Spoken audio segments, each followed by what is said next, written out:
Adalet, zayıfın güçlüyü zincirlemek için icat ettiği bir zincirdir. Arkadaşlar hepiniz hoş geldiniz. Yaptığımız ankette God of War serisi açık ara farkla seçildi. God of War çok özel bir oyun serisi. İlk iki oyunda bize hikayenin sadece bir kısmı gösteriliyor. Ben de hikayenin diğer yarısını araştırdım ve çok güzel bilgiler öğrendim. Ve seriyi daha kaliteli bir şekilde sizlere sunmak istedim. Eminim ki sizler de videoyu izledikten sonra hem yeni bilgiler öğreneceksiniz hem de bu yeni bilgilerle seriyi tekrar oynamak izleyeceksiniz. Böylelikle hikaye kafanızda tam oturacak. Bu seri aynı zamanda İngilizce kanalımıza da olacak. Trouble kanalımıza da abone olup destek verebilirsiniz. Oyuna altyazıları ekliyorum. Bu yüzden ayarlardan altyazıyı seçmeyi de unutmayın arkadaşlar. Oyun Yunan mitolojisini konu alıyor. Ama Yunan mitolojisini anlatmak yerine kendi oluşturdukları senaryo ile karıştırıp bizlere sunuyor. Oyunun peki tanrılar tarafı nasıl? Biraz da ona bakalım. Athena, Zeus'a Ares'in Kratos'a saldırdığını söylüyor. Zeus da Kratos'un kahramanlıklarından keyif almış. Özellikle de Ares'in emrindeyken tüm Yunanistan'ı fethetmesi efsanelere konu olmuş. Athena, dansı seni rahatsız ettiği için kuklayı ezmek mi istersin diye soruyor. Zeus da bu kuklaya bağlı ve onu yönlendiren kuklacıya diyor. Burada aslında tanrıların kendilerine tapanlarla kukla gibi oynadığı anlatılıyor. Ve bu arada Zeus, Athena'nın bir şeyler peşinde olduğunu hissediyor. Truva Savaşı hakkında konuşuyorlar.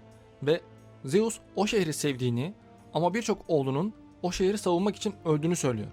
O savaşta Apollo, Artemis, Leto, Ares ve Afrodit, Troya'nın, Athena, Hera, Poseidon, Hephaistos ve Hermes de Yunan tarafını tutuyor. Athena, Zeus'a Hydra'yı gösteriyor. Ve Zeus da Herkül onu boğmamış mıydı diye sorunca Athena bu yeni Hydra. Ve bu Hydra Tayfun ve Ekidna'nın çocuğu. Deniz Poseidon'un krallığı. Ve Zeus oraya saldırırsa Poseidon'un egemenliğine hakaret olacağını söylüyor. Athena da Kratos için planları olduğunu ve Ares'in ona saldırmasını Zeus'un yasaklamasını istiyor. Zeus, Kratos'u Girit'e bir sorunu halletmesi için göndermek istiyor. Ve Ares Mısır'da savaşırken Zeus onu Olimpos'a çağırıyor. Ve Ares reddediyor. Daha sonra Zeus şimşeğini Gözdağı için çöle gönderiyor. Ares şaşırıyor ve Athena olduğu sürece gelmeyeceğini söylüyor. Zeus da şimşeğim seni bile vurabilir deyince Ares de savaş benim krallığım, buyur gel diyor. Athena meydan okumanın cezası ölüm değil mi diye sorunca Zeus da tanrıların birbirleriyle savaşmasını yasakladım. Kardeşlerim ve ben Titanlar sürekli kendi aralarında savaştıkları için Titanları yok ettik. Athena da öldürülemiyorsa bile hala aşağılanabilir ve Poseidon ile konuşması için Zeus'un aracı olmasını istiyor.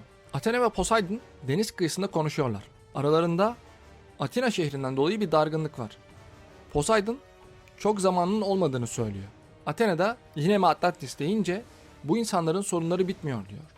Atlantis'i zaten Ghost of Sparta oyununda göreceğiz. Athena, Hydra için Poseidon'dan Ares adına özür diliyor. Poseidon bunu duyunca sinirleniyor ve Ares'e saldırmak istiyor. Athena da Ares'in gururunu kırmalıyız diyor. Sıradan bir ölümlünün bile Ares'i alt edebileceğini tanrılara göster diyor. Poseidon da aklındaki isimleri söylüyor.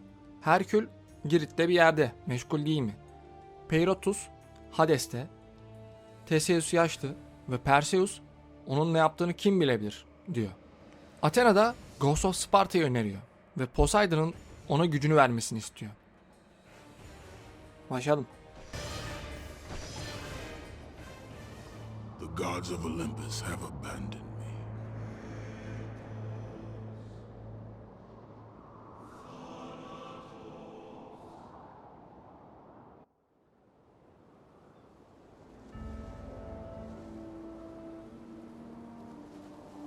Now there is no hope. And Kratos cast himself from the highest mountain in all of Greece. After 10 years of suffering, 10 years of endless nightmares, it would finally come to an end. Death would be his escape from madness.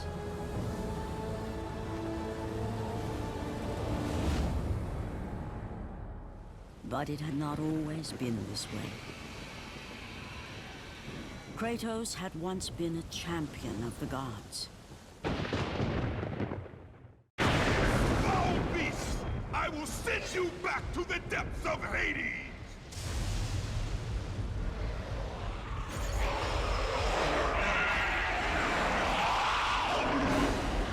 Başladım.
Ölümsüz lejyonerler ve şu an okçu var mı?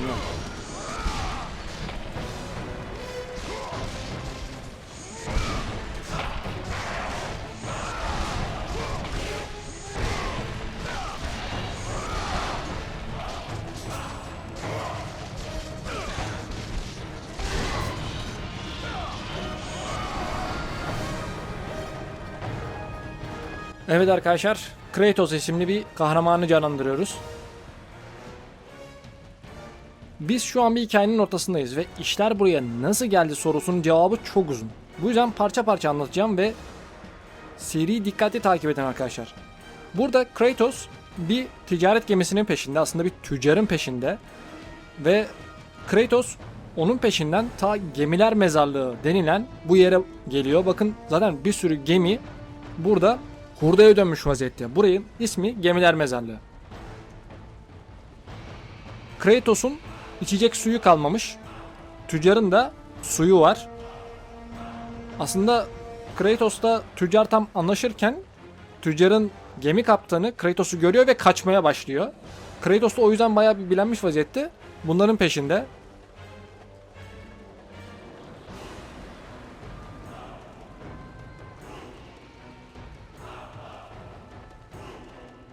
Tuşları şöyle tanıtalım arkadaşlar size. Kare ile normal hafif saldırı, üçgenle ağır saldırı, yuvarlakla yakalama, çarpıyla zıplama, L1 blok. Bak R2 bu tarz şeyleri açmaya yarıyor. Etrafa bakın.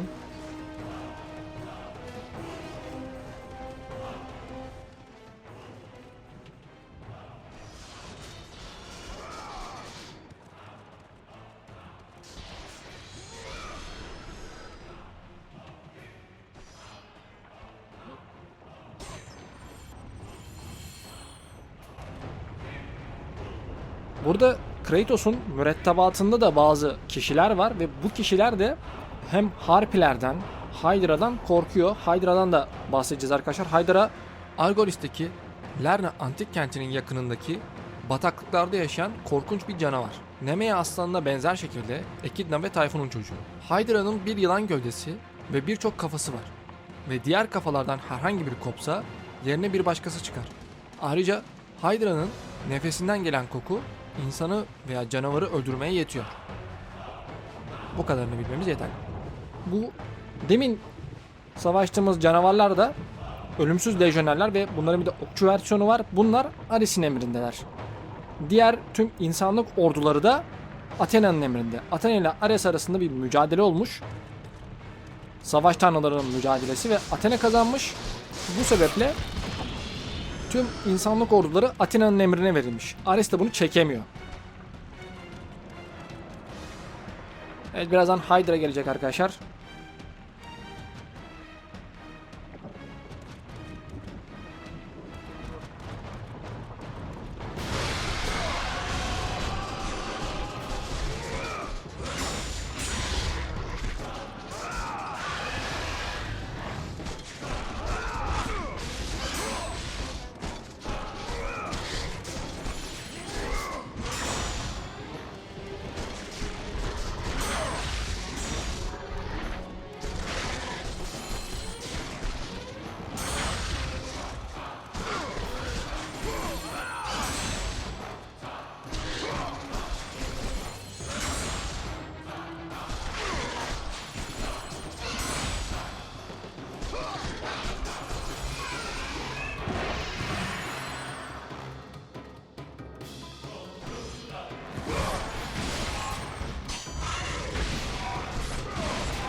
Lan bir tahtanın üzerinde yürüyemiyoruz.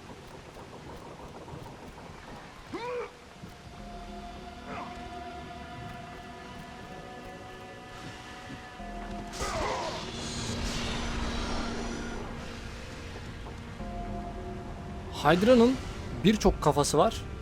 Bize gösterilen sadece 3 tanesi. Stay away! Stay away from me!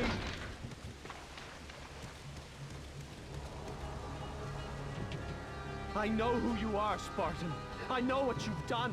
I would rather die than be saved by you. Burada gemide aslında köleler var arkadaşlar. Ticaret gemisi aslında köle gemisiymiş. Hikayeyi okudukça bunu öğrendim. Ve bu vatandaş da Kratos'tan önce yardım istiyor. Daha sonra da Kratos'u görünce bakın ne diyecek birazdan. You, the ghost of Sparta. Stay away! Stay away from me! Daha sonra Kratos da bunu öldürüyor bunun üzerine hani. Ama burada ben bunu öldüremiyorum. Neyse. Bakalım başka bir şey söyleyecek mi? I know who you are. Bir şeyler.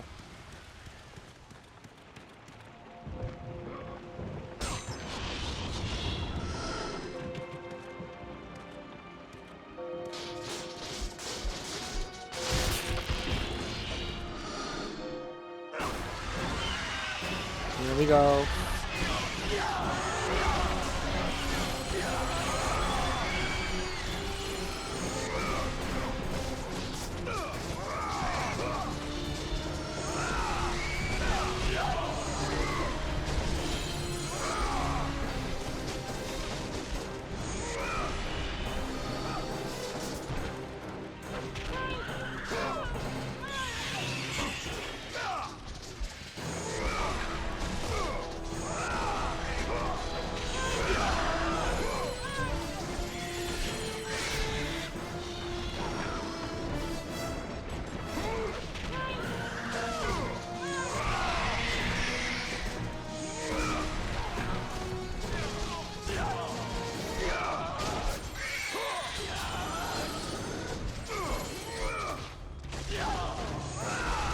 Çekil lan.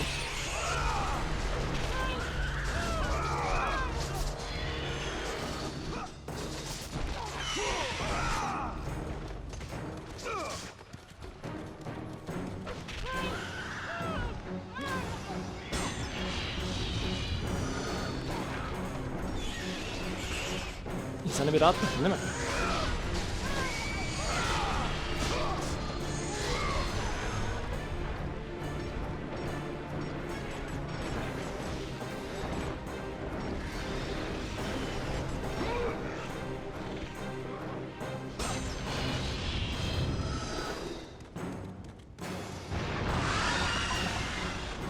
Here we go.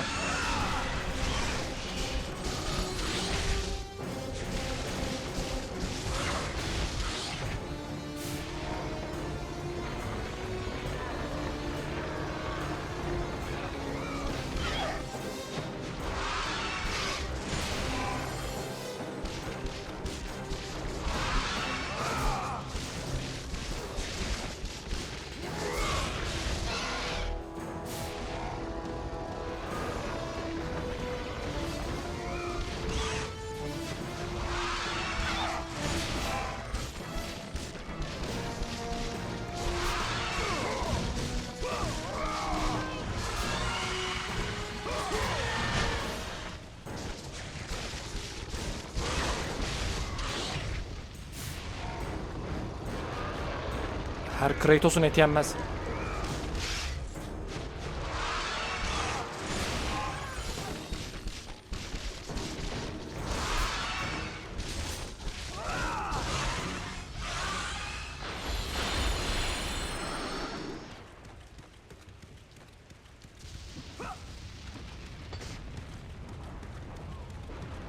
Yani hakikaten gemiler mezarlığı, her taraf mahvolmuş vaziyette. Burası Poseidon'un bölgesi, Poseidon'un krallığı.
Küreklerle dövmeye çalışıyorlar. Allah'ım.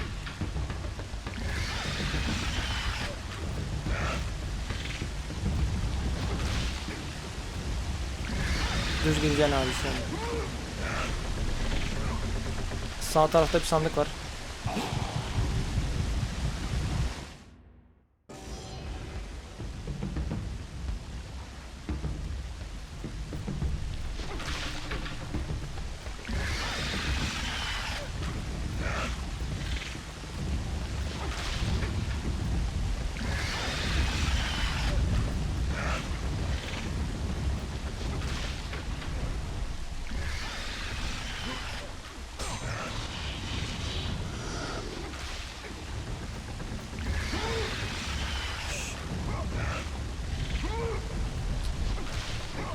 Şu tahtaları bir sağlam yapsalarmış.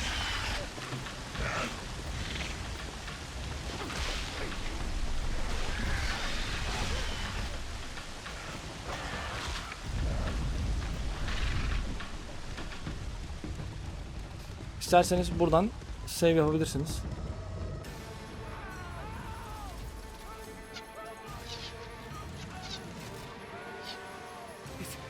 It's you! The visions, they were real! The gods came to me, told me their champion would come and rescue us from the Hydra. But you're too late! We're pinned down!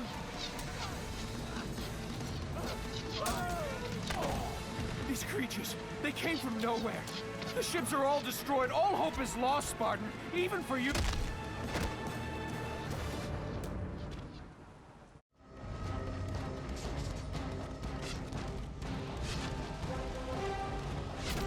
Bunlar Ares'in ölümsüz okçuları.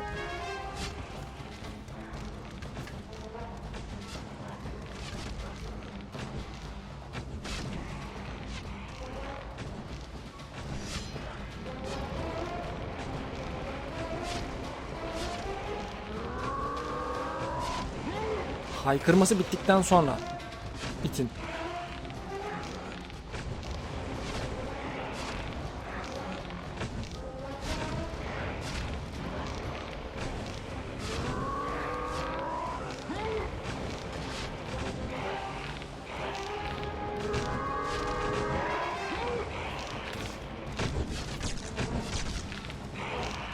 Bekleyin, ben geliyorum.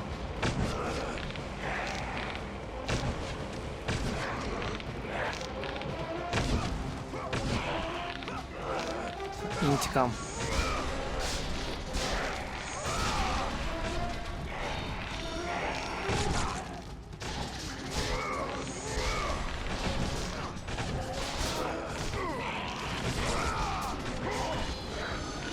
Evet, tamam.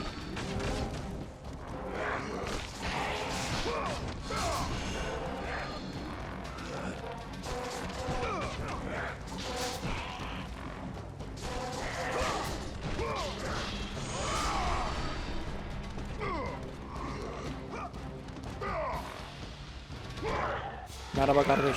Evet. Şu an cam var ya.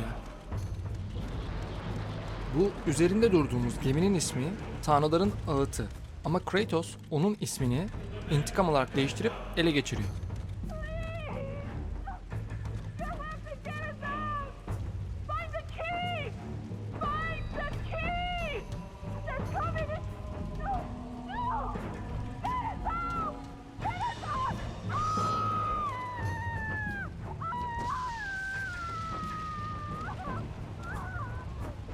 Kratos hikayede de böyle bir kapıyla karşılaşıyor ama kılıçlarının o kapıyı açamayacağını biliyor ve büyülü bir kapı olduğu söyleniyor.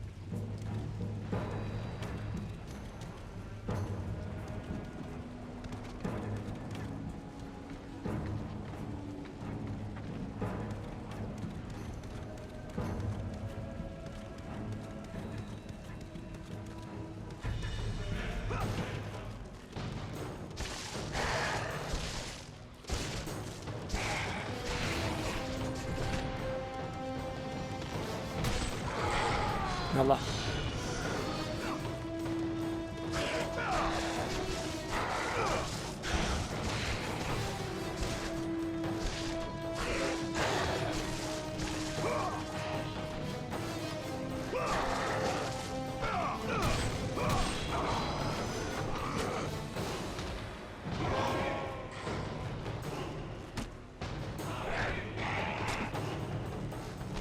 Ne vuruyorsun lan, ne vuruyorsun?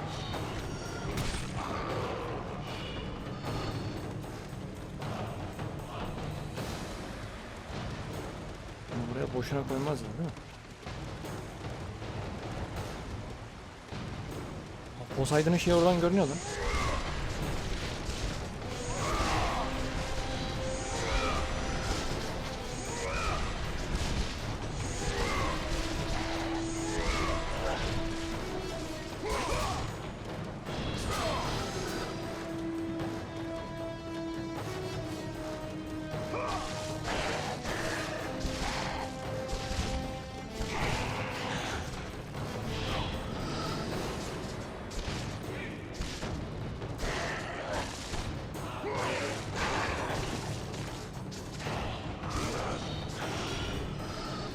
Neyse.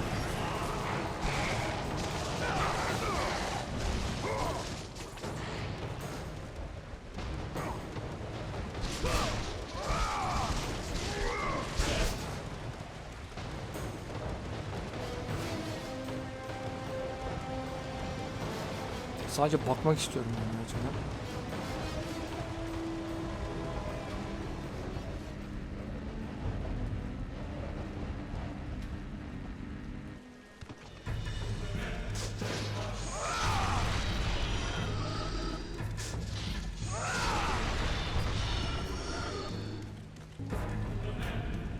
Görüyorsunuz değil mi? Tüm şeylerin hepsi mahvolmuş vaziyette.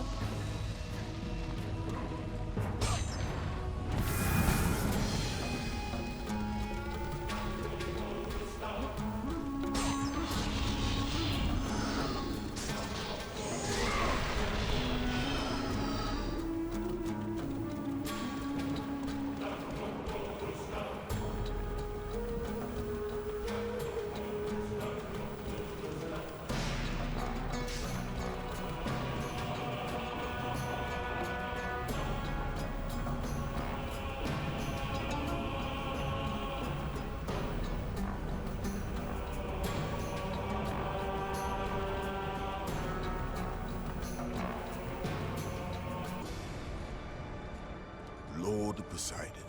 Kratos, before you reach Athens, there is a task you must complete.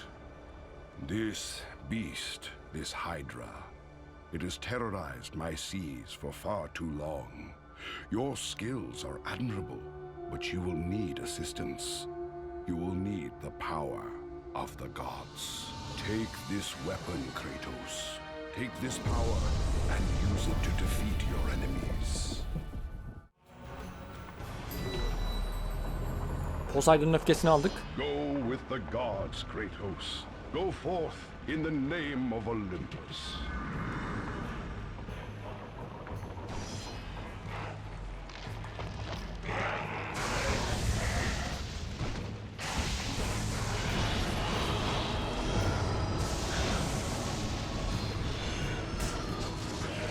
Büyü bitti.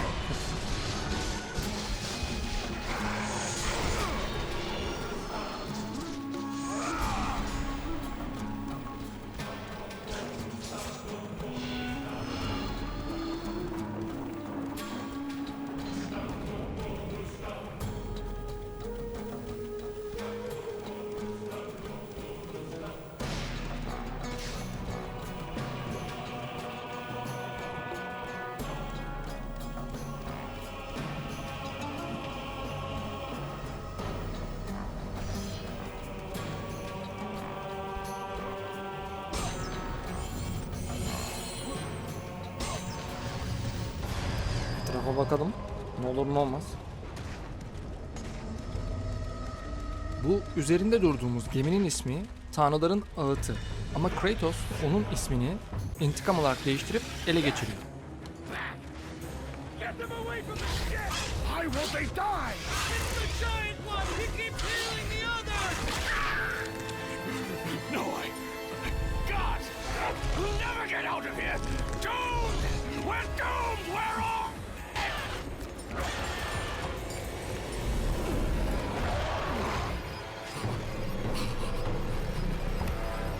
Poseidon, save me!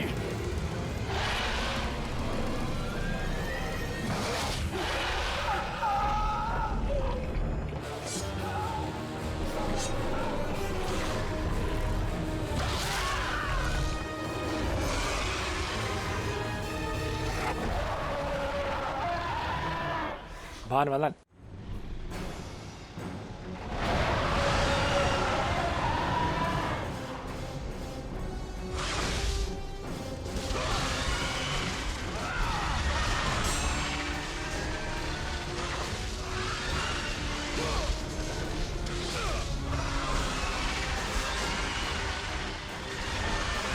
Bir o çağırıyor, bir o çağırıyor.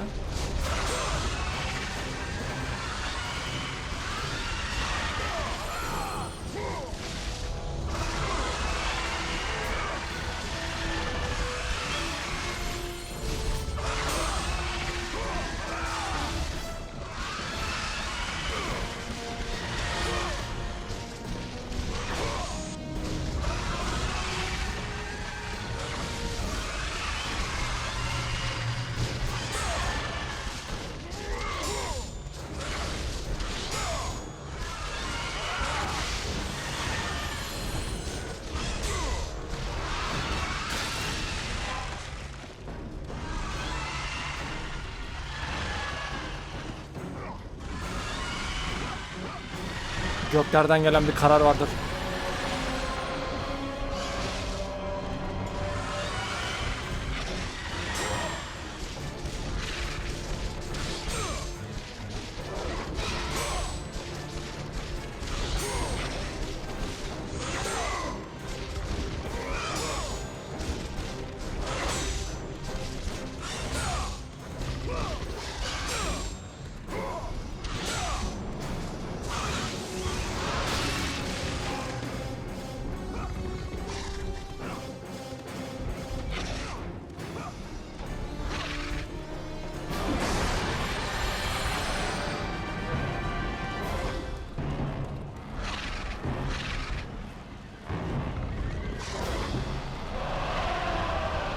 Gel bakalım ana kafa.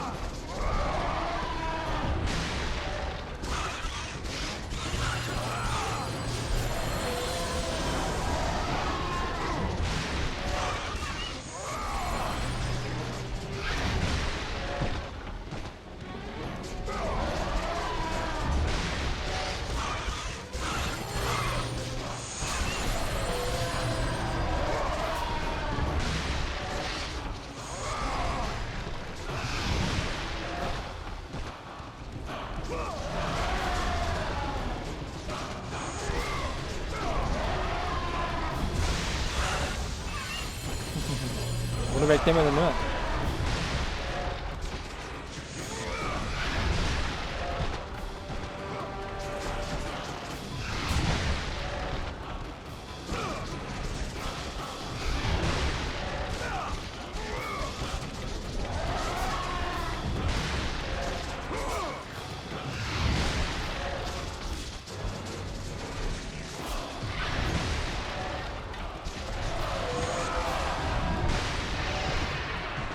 Bak burada Kratos'u düştü.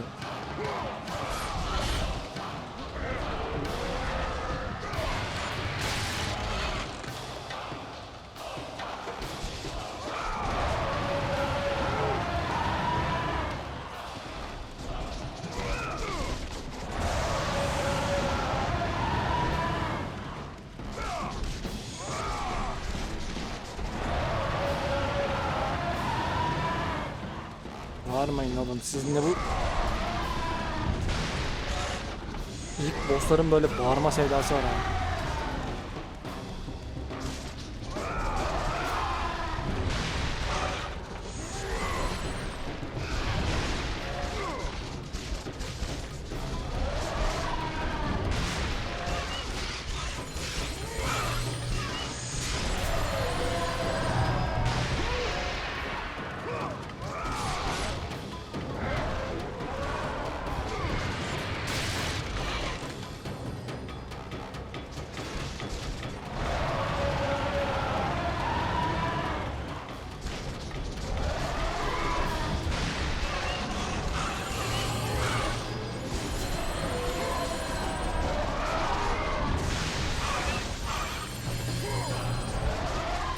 Tam böyle saldırırken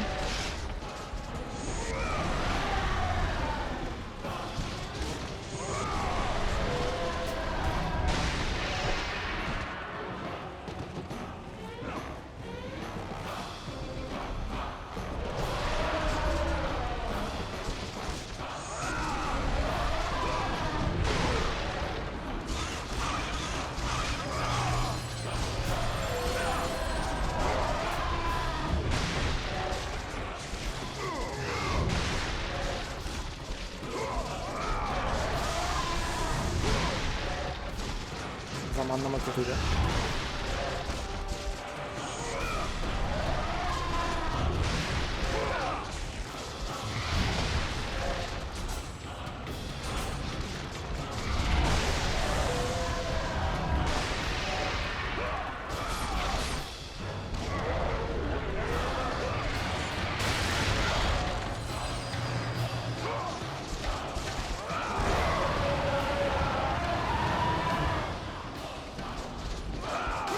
Bağırma şampiyon. Bağırma lan.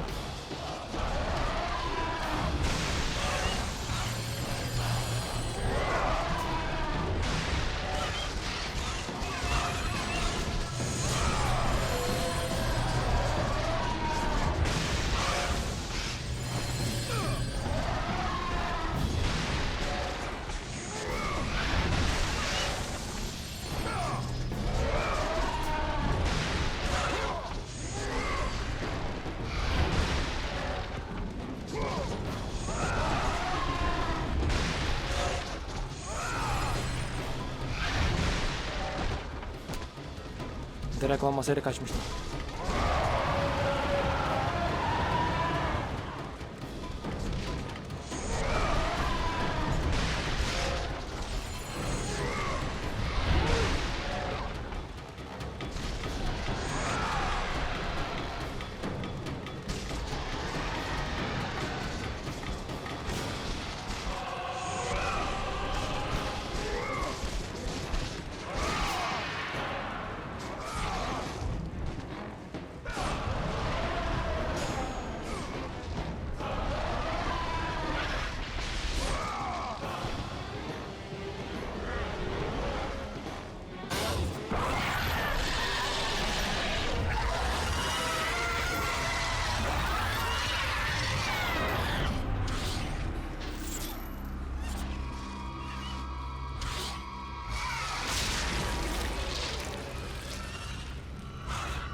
Görev tamam Poseidon baba.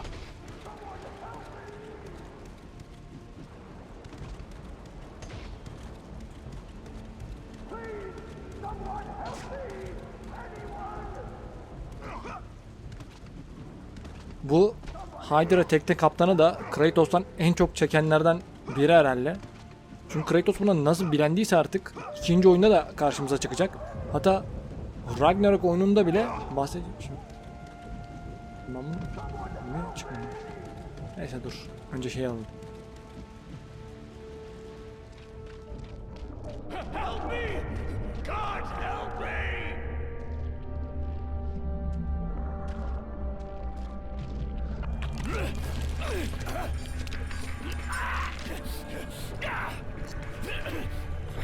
Thank you! Thank the gods you came back for me! I didn't come back for you.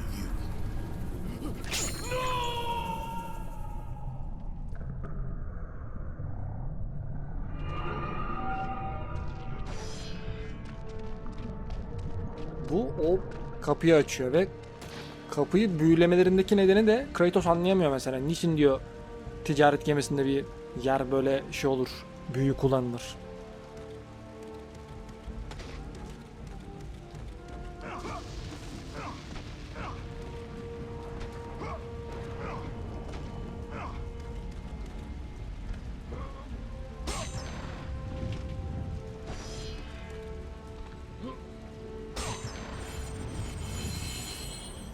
Bakın bir sürü gemi mahvolmuş vaziyette.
lan.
Buranın buna sahip olduğunu hiç bilmiyordum. Gerçi orada da var, tamam.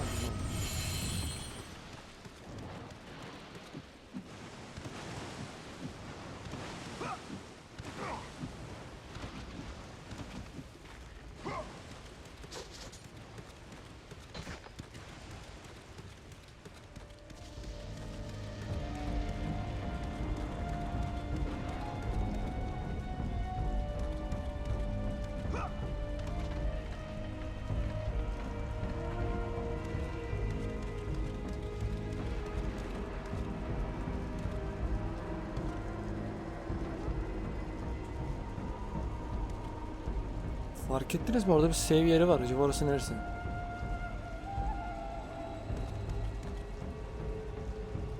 Çok ilginç.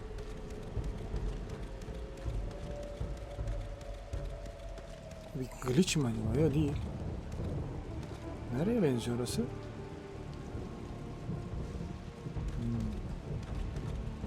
İlginç ha.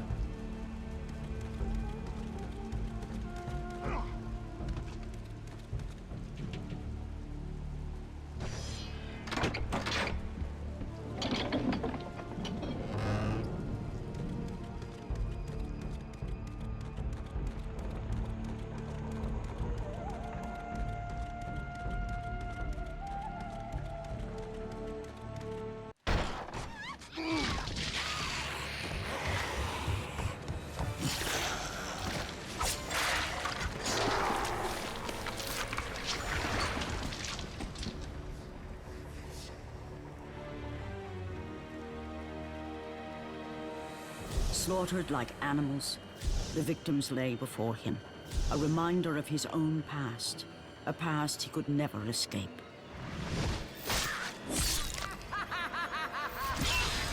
His only solace was the sea, endlessly sailing from one harbor to the next in service to the gods of Olympus. All his hopes rested with them. For no matter how much wine he consumed or how many women he took to his bed, nothing on earth could rid him of the horrors that plagued his mind. Athena! 10 years, Athena.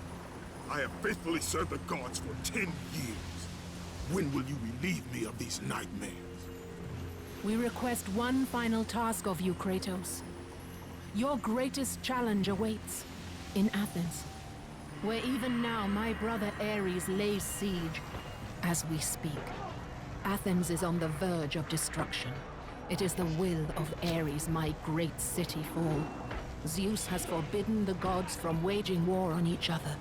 That is why it must be you, Kratos. Only a mortal trained by a god has a chance at defeating Ares. And if I am able to do this, to kill a god, then the visions, they will end? Complete this final task, and the past that consumes you will be forgiven. Have faith, Kratos. The gods do not forget those who come to their aid. Leaving the rotting carcass of the Hydra behind, Kratos set sail once more. His greatest challenge and freedom from his growing madness lay before him in the ancient city of Athens.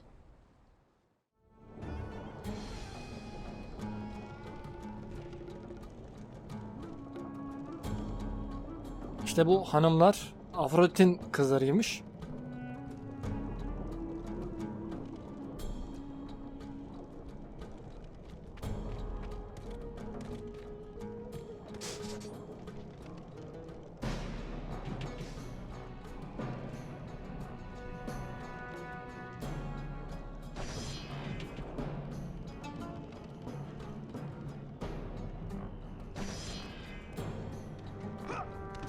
One eternity later.